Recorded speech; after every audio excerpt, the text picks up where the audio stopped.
Değerli izləyicilər, videonu bəyənib kanala abunə olun ki, hər kəs son xəbərlərdən anında məlumatlansın. Azərbaycan Respublikasında 2-ci Dünya Müharibəsində qələbənin 81-ci il dönümü ilə əlaqədar bir sıra sosial tədbirlər həyata keçiriləcək. Xəbər verilir ki, bu barədə Prezident İlham Əliyev sərəncam imzalayıb. Sərəncama əsasən 1941-45-ci illərdə 2-ci Dünya Müharibəsində iştirak etmiş şəxslərə 2750 manat məbləğində bir dəfəlik maddi yardım veriləcək.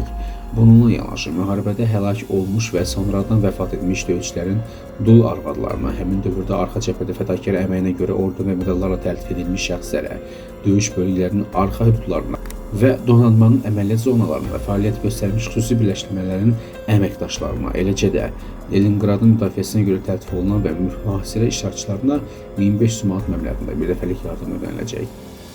Sərəncamın icrası məqsədi ilə Azərbaycan Respublikasının 2026-cı il dövlət büdcəsində nəzərdə tutulmuş Prezident Ehtiyat Fondundan 3 milyon manat vəsait ayrılacaq.